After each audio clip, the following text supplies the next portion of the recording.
हम एगो देवी गीत गातनी रहो सबके अच्छा लगे तो लाइक करम, सब्सक्राइब करम, कमेंट में बताएम कैसन लगल हमार गीत। जय माता दी।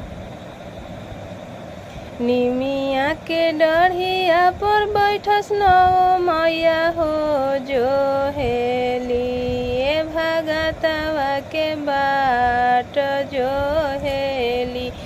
निमिया के डढ़िया पर बैठस नौ मैया हो जो हेली ए भगतवा के बाट जो हेली। कहाँ गैले भगत रे कहाँ भगतिनिया बहारना।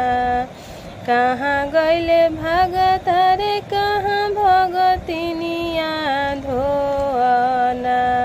ए हमरो मंदिलिया धोना। हम ही धोअब मैया रौरी मंदिलिया हो का देबू। हम ही धोअब मैया रौरी मंदिलिया हो का देबू। ए हमके आशीर्वाद का देबू। तोहरा के देबो भक्त लंबी रे उमिरिया भगतिन के ये 16 हो सिंगार भगतिन के। तोहरा के देबो भक्त लंबी रे उमिरिया भगतिन के ये 16 हो सिंगार भगतिन के।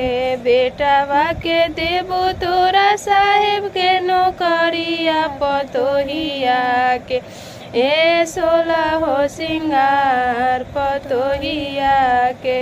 बेटावा के देबो तोरा लंबी रे पतोहिया के ये 16 हो सिंगार पतोहिया के ये 16 हो सिंगार पतोहिया के। दामादा के देबो तोरा लंबी रे उमिरिया धियावा के ए 16 हो सिंगार धियावा के। दामादा के देबो तोरा लंबी रे उमिरिया धियावा के ये 16 हो सिंगार धियावा के। आनावा से धानावा से घरवा भरी देह भो भरल रही है भक्त तोरो दरबा भरल रही है। आनावा से धानावा से घरवा भरी देह भो भरल रही है भक्त तोरो दरबार भरल रही है।